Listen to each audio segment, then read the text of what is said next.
Hola, muy buenas tardes a todos. Estás en sintonía del 1180 AM Radio WAPS en tu programa Te Cuento una Historia, a cargo de mi compañera María de los Lagos Flores y su servidora Andrea Virgen.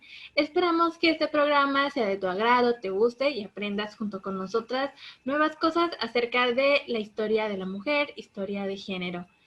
Y bueno, recuerden que también nos pueden sintonizar a través de otras plataformas como lo son mixlr.com/Radio Waps o también por el en vivo en Facebook que tenemos ahí en la página de Radio Waps, y también dentro de la misma página del programa Te Cuento una Historia nos encuentras también ahí en el en vivo. Y también recuerden que todos los programas que hemos tenido pues se guardan ahí en los en vivos y lo pueden encontrar en nuestra página. Entonces, si ahorita están ocupados, si quieren escuchar después el programa o quieren escuchar otro programa que ya sea, pues, no sé, otros temas que les sean de interés, pues ahí los pueden encontrar en nuestra página de Facebook. Y bueno, el tema de hoy es un tema pues que a mi parecer es bastante interesante y es un tema que personalmente me gusta mucho, que es acerca de las monjas coronadas. Pero pues les vamos a hablar un poco en general de lo que son todo esto, ¿no? Pues el servicio a las novicias, de las monjas y pues cómo esto se desarrolla sobre todo obviamente aquí en México. Y bueno, Marilagos, ¿cómo estás? Hola Andrea, muy contenta de estar de nuevo en el programa porque en el programa pasado no estuve presente y también muy emocionada de este tema de las monjas coronadas y en realidad, como bien lo mencionas, vamos a estar hablando de, pues primeramente de cómo fue que las monjas fueron introducidas o las religiosas fueron introducidas aquí en Baja California Sur y en México. Y también, cuáles son algunas diferencias que existen entre religiosa y monjas, porque habitualmente miramos a una mujer vestida con un ornamento, ¿verdad? Tal vez con una vestimenta que refiere a una monja y no son monjas, son hermanas, son religiosas, pertenecen a una comunidad. Entonces, para como tener como que esta idea de cuáles son las diferencias, ¿verdad? ¿Cuál es la preparación que lleva una mujer para poder llegar a la vida consagrada también, para que descubramos toda esta vida que ellas llevan? Bueno, entonces, para iniciar, vamos a hablar sobre el convento en la sociedad virreinal. Y la jerarquía que se establecía en la sociedad virreinal era casi, en la sociedad, era casi igual a la que se llevaba dentro del convento. En palabras de Jaime Borja, dice, la cultura colonial se concibe a sí misma como un cuerpo, el cuerpo de Cristo, un cuerpo social donde cada sujeto tiene un lugar. Unos son la cabeza, otros son el brazo o los pies. Los conventos funcionan alegóricamente como la parte del cuerpo, el hígado o el riñón, y estos sufren por el salvamento del resto. Las monjas sufren para la salvación del cuerpo social. Los primeros conventos femeninos en Hispanoamérica fueron fundados casi al mismo tiempo que se estableció la colonia española en México, en Nueva España, en 1535. Y según Ángel Martínez Cuesta, las religiosas llegaron en América en los primeros decenios de la conquista, porque no simplemente llegaron aquí a México, sino también cuando se hacían otras conquistas en este mismo periodo, como en Perú y en otros lados de América. Estas monjas fueron también, estos conventos fueron haciéndose presentes porque constituían algo muy, muy importante para la evangelización de la Nueva España o de los diferentes o de las diferentes colonias que iban siendo conquistadas. Entonces, la idea de tener una vida ejemplar fue lo que impulsó a los conquistadores a traer a estas religiosas a fundar estos conventos, porque no simplemente se encargaban de la evangelización, ¿verdad? Los conventos, y hasta el día de hoy sigue habiendo todavía, hermanas religiosas que se dedican a la enseñanza, ¿verdad? A la educación. Hay otras tantas que tienen diferentes carismas, porque en realidad así se llaman. Existen diversas congregaciones, por mencionar algunas, agustinas, brígidas, carmelitas, entre otras, ¿verdad? Muchas que existen, adoratrices, muchas. Y cada una de ellas se distingue por diferentes carismas. Algunas son misioneras, eso significa que ellas salen a comunidades, ¿verdad?, a llevar la palabra de Dios. Otras se dedican a la enseñanza. Esto quiere decir que tienen colegios y de ahí mismo pues ellas también obtienen un sustento, ¿verdad? Otras más tienen, son enfermeras, tienen este carisma. Por ejemplo, ahí en La Paz tenemos el Perpetuo Socorro, y es administrado, es dirigido por las carmelitas. Entonces, estos diferentes carismas y la vida, la idea de llevar esta vida ejemplar fue lo que impulsó a estos conquistadores, como por ejemplo Hernán Cortés, a poder traer de otros lados a estas religiosas. Cuando una monja en el virreinato era llevada al convento, la familia de ella tenía el liderazgo. Entonces, ellos podían guardar sus armas dentro de la iglesia o dentro del convento. Tenía como ciertos beneficios, no simplemente era como la vida de la mujer, sino que también la vida de sus familias tenía beneficios porque su hija o su hermana o tal entrara al convento. Además de guardar armas, también ellos podían sepultar a sus familiares dentro de la iglesia, ¿verdad? Entre las órdenes femeninas del virreinato que se destacaron fueron las agustinas, brígidas, que existen en La Paz, hay brígidas en La Paz, capuchinas, carmelitas, que también hay en La Paz, clarisas, concepcionistas, dominicas, jerónimas, que a Jerónimas pertenecía Sor Juana Inés de la Cruz. Las religiosas, especialmente las franciscanas y dominicanas, tuvieron un papel importante en la educación de niños y jóvenes indígenas. Y pues allá en 1924, Hernán Cortés solicitó el envío de religiosas a México. Además también estuvieron presentes en las colonias Américas algunas órdenes hospitalarias como las de San Juan de Dios. Entonces, algo muy interesante, Andrea, porque no es simplemente que se dediquen a la oración, sino que tienen estos diferentes carismas. Sí, exactamente, como las monjas, o bueno, en este caso religiosas, ¿verdad? Pues van a tener estas diferentes carismas que podríamos decir como, pues, las diferentes vocaciones o lo que ellas vayan queriendo elegir, ¿no? Que esté dentro de, pues, de la iglesia y llevar la palabra en general. Imagino que sobre todo en este tiempo del virreinato, pues sí hubo muchas veces que tuvieron que ejercer este papel, ¿no? Como de educadoras, igual que, por ejemplo, los misioneros, ¿no? También, pues, muchas veces tuvieron que ser también, pues, maestros y educar, sobre todo a las poblaciones indígenas en esto de la palabra de Dios, al español y, pues, todo esto que, pues, ya sabemos de la colonización. Así es, entonces juegan un papel muy importante en la sociedad virreinal y aún en la actualidad, la verdad, juegan un papel muy importante las religiosas, monjas y religiosas. Entonces, para entrar un poco más en contexto, una monja es una mujer que ha sido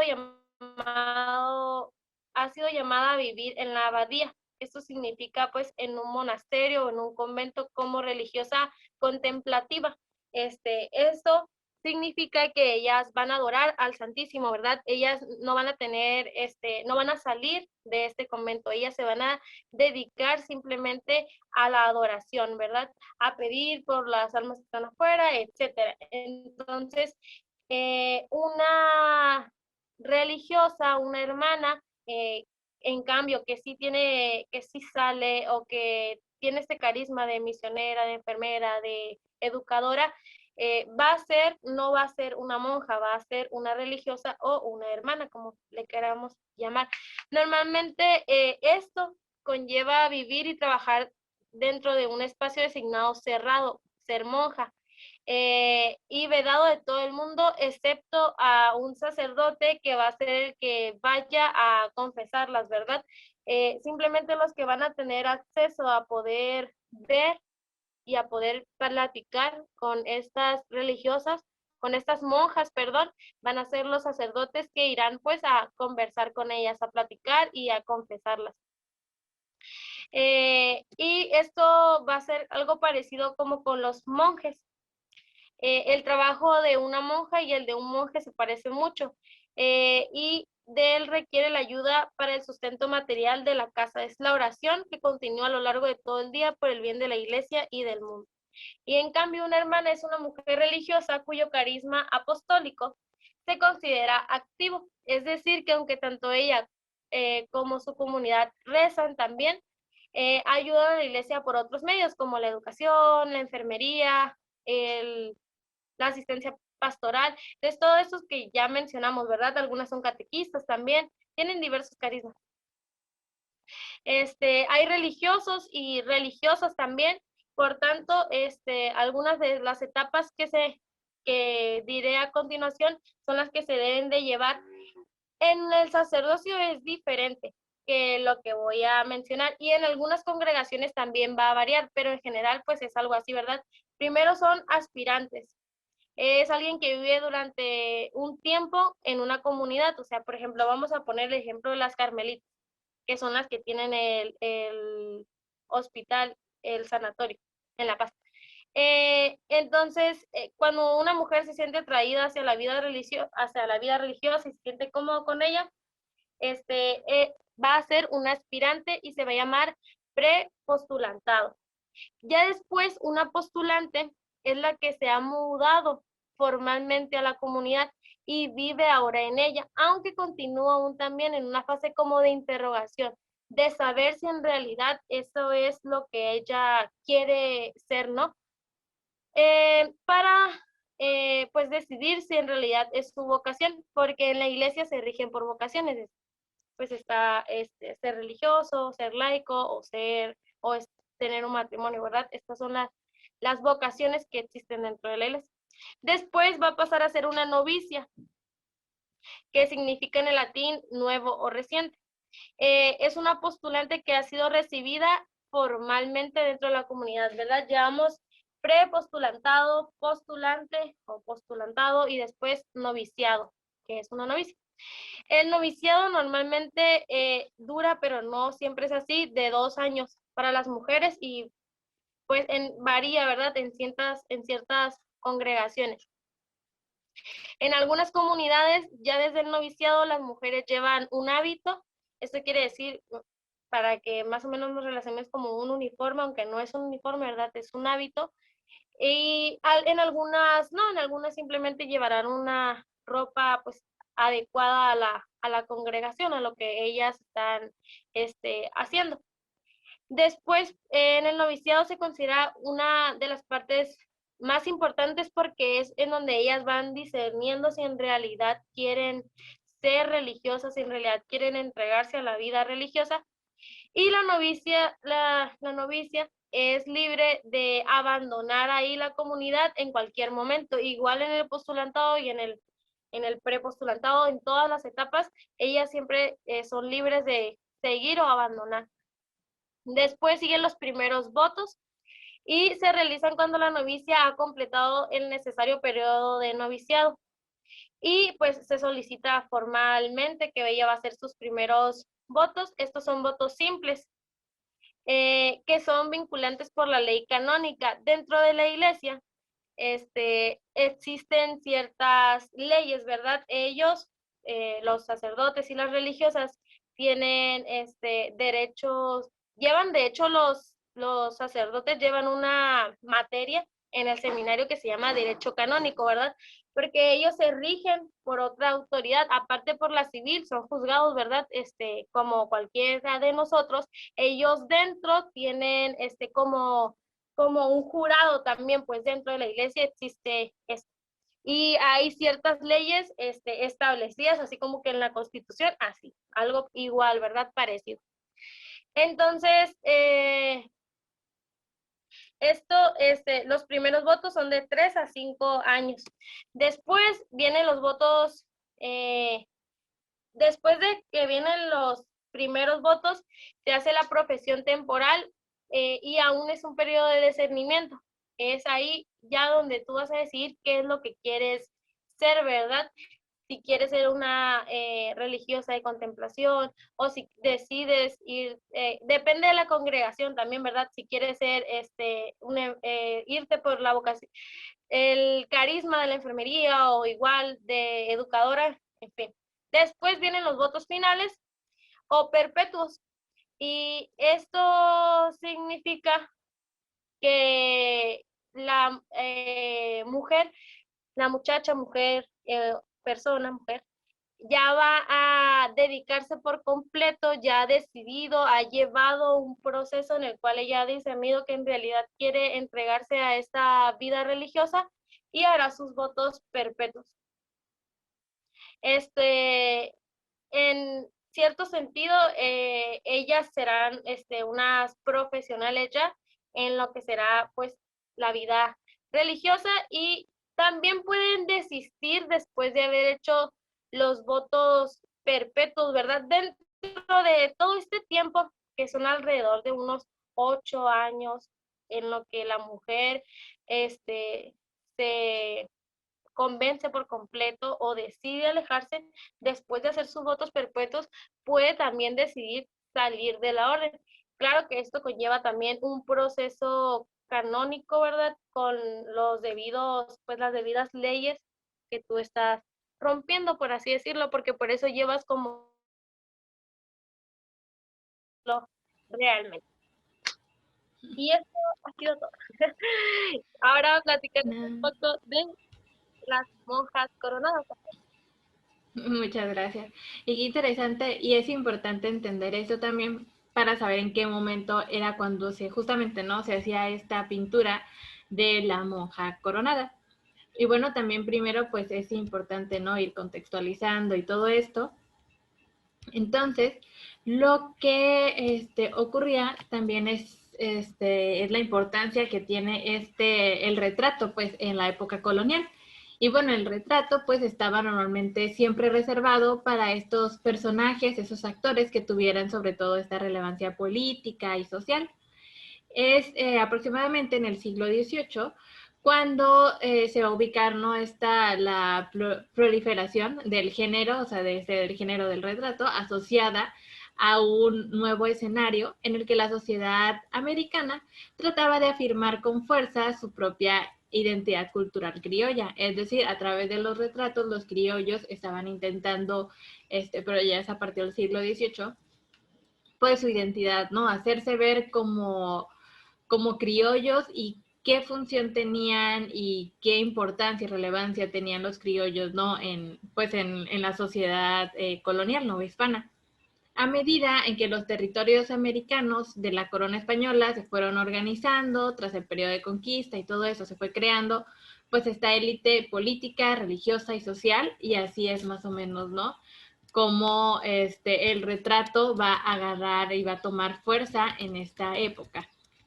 Y bueno, la vida social en la colonia hacía muy, muy grandes rasgos. Según Asunción Labrín, durante el siglo XVI, aquí ya estamos en el siglo XVI, las mujeres migrantes pues van a desempeñar un papel importante como transmisoras de la cultura material doméstica hispana, así como los valores sociales y religiosos. La mujer va a tener este papel sobre todo en este siglo. Y el matrimonio, pues va a ser uno de los pilares de la sociedad hispanoamericana como fundamento de la familia y como base para la legitimización de los descendientes. ¿Esto por qué? Bueno, pues entonces cuando llegan aquí los españoles, pues necesitan ir formando que su cultura, esta cultura hispana, esta cultura española, peninsular, quede en los indígenas que habitaban aquí y también en todos estos migrantes españoles que están llegando al territorio, ¿no?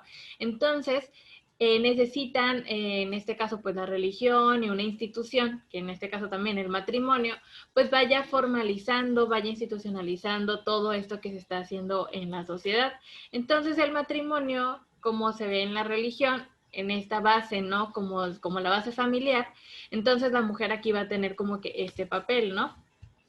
También nos comenta que tanto la cultura prehispánica como la española pues le van a atribuir a la conformación de la familia pues este fuerte valor social que es como fundamental, ¿no? Que incluso a veces todavía actualmente se dice, ¿no? Que la familia es el núcleo de la sociedad. Así entonces esto lo vemos es algo que trajeron los españoles, pero también en algunas culturas prehispánicas ya se veía la familia como algo importante, pero solo recordemos que en algunas, ¿no?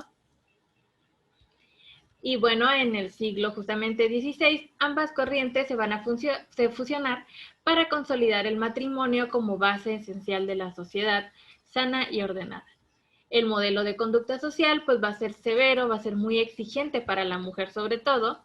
Las normas didácticas españolas y la literatura pues suponían que las mujeres eran seres frágiles y debido a ello pues necesitaban una protección especial en forma de la reclusión, la vigilancia de los padres y la familia o el refugio en la religión.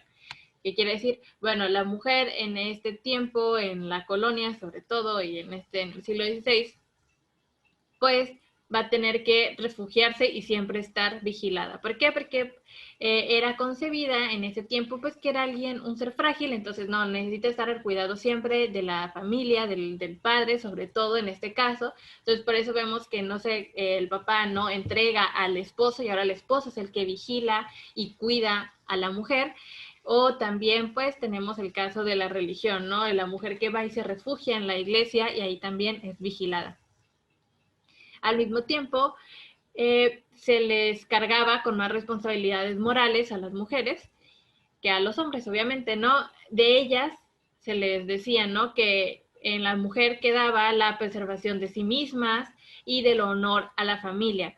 Entonces, el honor a la familia también en ese, pues sobre todo, ¿no? En ese tiempo era de suma importancia. Entonces, no, que la mujer tendría que cuidar su apariencia, ser virgen y todos estos estatutos, todas estas situaciones, reglas que se le imponían morales a la mujer para que pues cuidara siempre, ¿no? Su esencia y si la mujer faltaba algo de esto, pues iba a ser como una desgracia, una vergüenza para la familia. Y bueno, en este sentido, la reputación de la mujer pues dependía profundamente de la valoración social que se hacía en su castidad, como les comentaba, su virtud y fidelidad, no importa cuál fuera su rango social. Entonces, en esa sociedad, pues la mujer tenía estos dos caminos. Lograr un matrimonio que fuera un buen matrimonio, un matrimonio acomodado en el sentido de que le lograra tener prestigio, que le garantizara un sustento, ¿verdad?, económico, o mejor casarse con Dios, unirse a Dios y renunciar a la vida mundana. Entonces, aquí parece que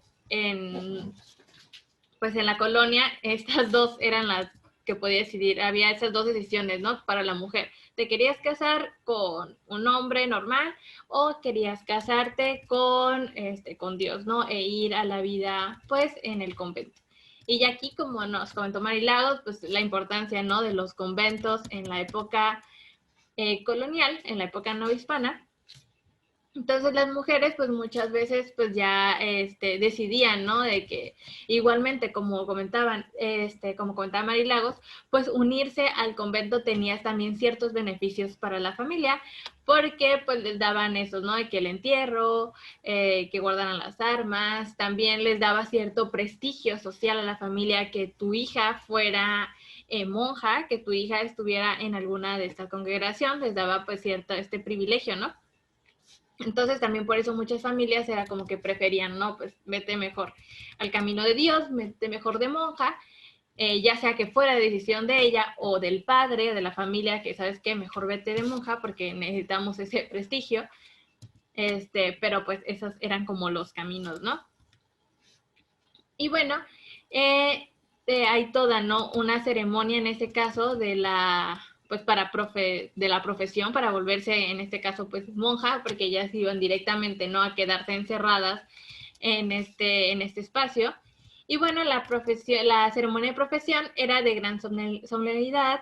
Allí la novicia pues llegaba, como ya sabemos que eran las novicias, ya habían pasado todo ese proceso, ya eran las novicias que llegaban ahí vestidas con ropa de civiles y se iban a transformar en una novia ricamente vestida y adornada antes de tomar sus votos perpetuos, que esto es lo que ya les comentaba Marilagos, y por eso la importancia, ¿no?, de saber más o menos cómo son los pasos o cómo eran los pasos, ¿no? Entonces, ya que tomaban los votos perpetuos, así como comentaba Marilagos, pues ya abandonaban definitivamente su vida anterior, según no, despreciaban toda la vida mundana y ya querían entregarse por completamente como esposa de Cristo, ¿no? Y bueno, pues justamente es aquí cuando van a tomar sus votos perpetuos, cuando las van a retratar. Entonces eran retratadas para guardar la memoria de este día, que tomaban los votos de perpetualidad, celebraban pues a veces 25, 50 años de vida conventual, y o morían para siempre. Entonces esas eran las tres maneras de que las retrataban, ya sea en este momento que tomaban sus votos perpetuos, cuando celebraban los 25 o los 50 años de estar ya como monjas, o cuando en su muerte. También a veces también ahí las retrataban en estos como monjas coronadas, que si nos estás viendo en el vivo en Facebook, ahorita les voy a mostrar unas imágenes, y si nos estás escuchando a través de la radio, pues voy a intentar de describirlas de la mejor manera posible, ¿verdad?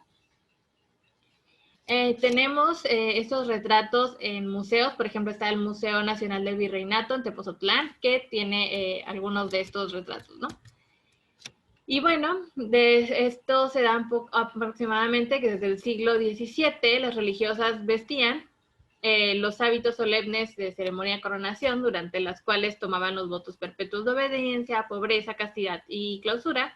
Dicha celebración se lleva a cabo por medio del pago de una considerable cantidad, es decir, la familia decidía que su hija se iba a volver monja, o ella decidía que quería volverse monja religiosa.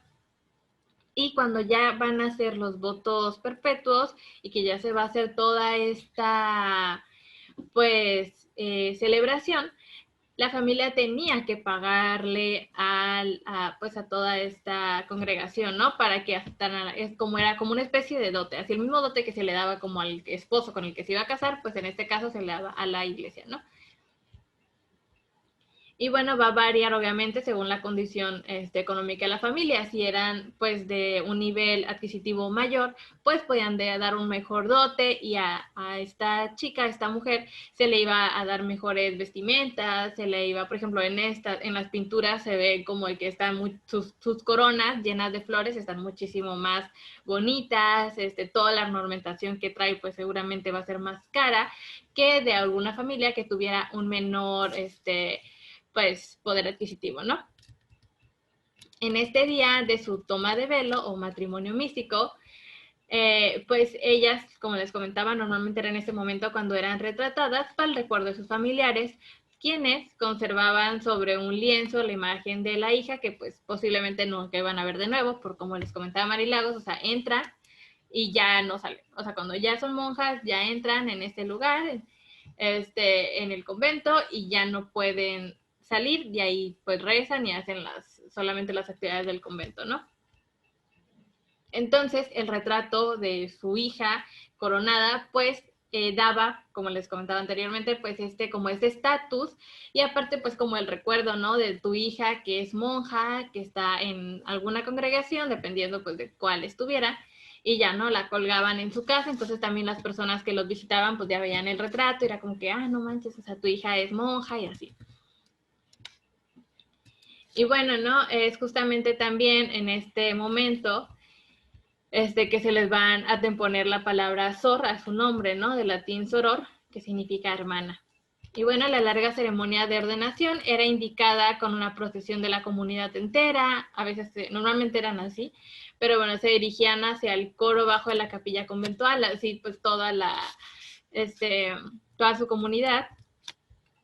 Las monjas llevaban en sus manos velas encendidas, cantando coros alusivos a la ocasión.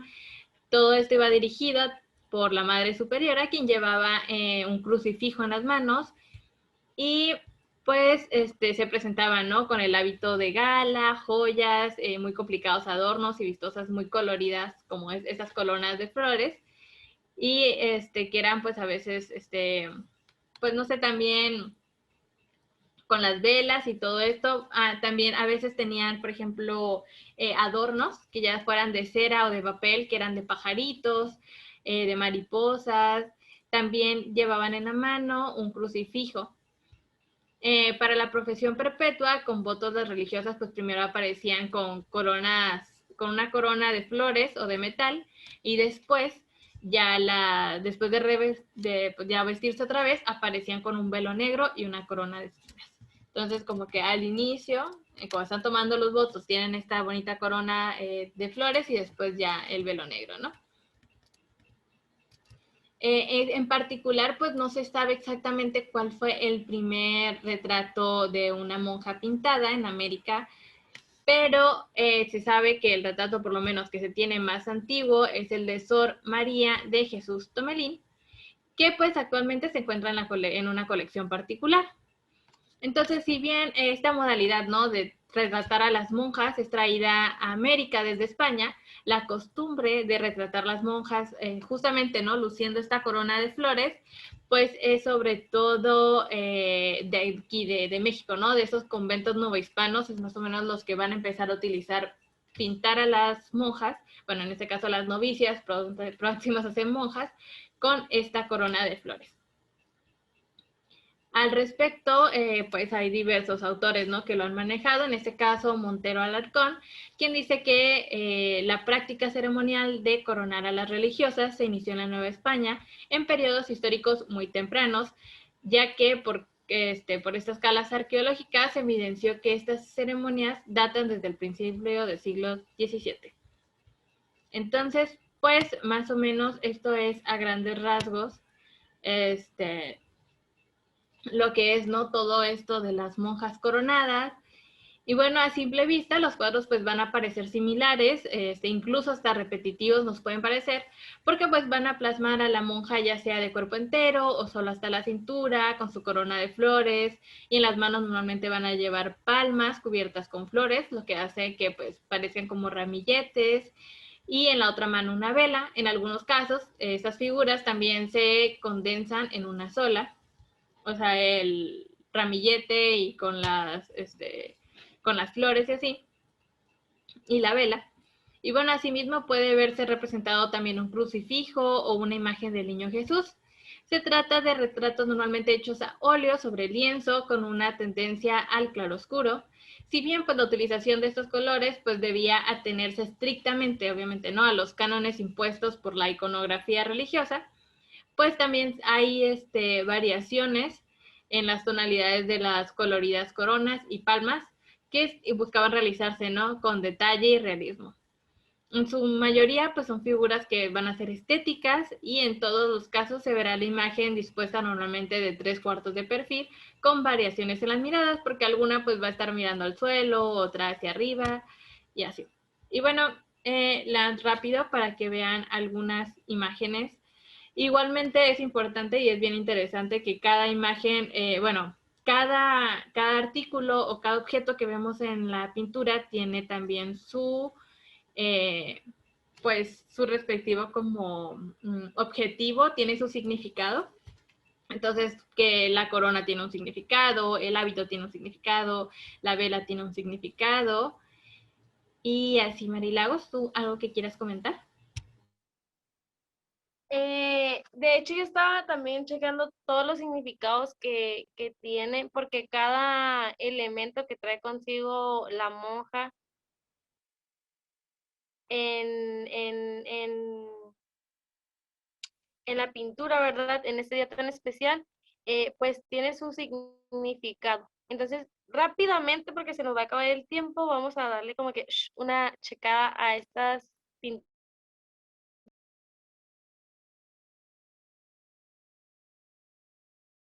Sí, aquí por ejemplo pues ya no vemos esa pintura, si nos están viendo en el en vivo pues mejor ya la ven acá, vio otro color.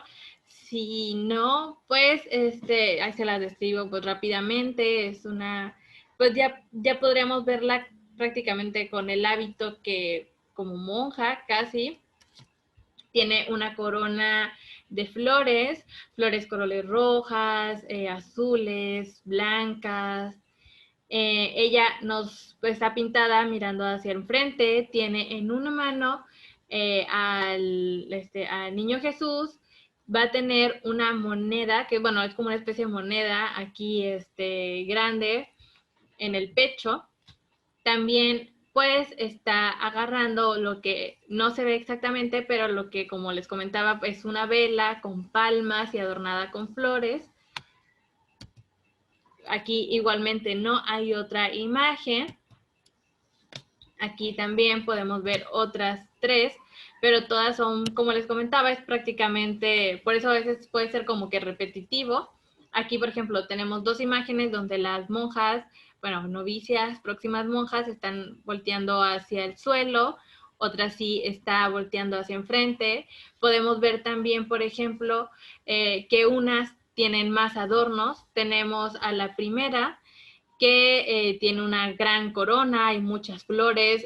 Su vela es bastante grande y en la misma vela también tiene adornos que parecen de metal. Su hábito es azul con blanco y con negro. En cambio tenemos, por ejemplo, a las otras dos imágenes de lado que no se muestran con tanto, pues con tantos artículos, con tantas flores, los vemos con un poco como más escasos, ¿no? Aquí tenemos pues otra monja y esta sí se ve, por ejemplo, de cuerpo completo. Las otras imágenes que hemos presentado pues solamente eran de un poco como la cintura hacia arriba. Aquí tenemos, ¿no?, que la indumentaria pues en muchas ocasiones pues van a ser acompañadas también con objetos de plata, de perlas. La corona pues va a expresar la victoria y al ser puesta a la cabeza, pues así, ¿no? Como la esposa de Cristo, la palma, por ejemplo, está relacionada con las que habían sido elegidas por Dios, era símbolo de castidad. El niño Dios va a representar el divino esposo, el velo negro, que ya se les daba el velo negro para que fueran retratadas, se va a dar cuando ya pagan el dote y pues podría tener pues la posibilidad, ¿no?, de ocupar puestos como abadesa, como Victoria de dentro del convento. El escudo, que es esta moneda un poco que les comentaba, era solo utilizado por las monjas concepcionistas y las jerónimas, entonces dependiendo, ¿no?, también de qué congregación estuvieras, pues iba a depender también los objetos que tuviera puesto, ¿no? Y así tenemos, ¿no?, la vela, que representa el símbolo de la fe, y diversos objetos que cada vez, no sé, que se van viendo, pues van a tener diferentes objetivos y significados dentro de la imagen de las monjas coronadas. Y bueno, eso sería así súper a grandes rasgos, ¿no?, lo que es el retrato de la monja coronada en, pues en la época novohispana, en la época colonial aquí en México. Un tema igual que todos, muy interesante y muy extenso, de hecho, para poder resumirlo en un programa. Y por eso, eso es simplemente a grandes rasgos, como bien lo dice Andrea, porque hay muchísima más información, ¿verdad? Mucha investigación acerca de estas monjas coronadas y también mucha información sobre lo que hoy son los conventos, las religiosas y las monjas. Esperamos, Andrea y yo, que este programa, al igual que los demás, haya sido de su interés y que les haya despertado tal vez esa curiosidad por saber un poco más qué hacen las religiosas, ¿verdad? Que en realidad no simplemente están en la iglesia rezando, sino que también tienen una actividad, ¿verdad? Entonces, que se interesen más por ello, que les demos la importancia que tienen dentro de la sociedad y saber también un poco más sobre estas monjas coronadas y sobre estas pinturas también, Andrea. Eso sería todo por el programa de hoy. Y recuerde que estuvieron escuchando a través del 1180 AM Radio WAP.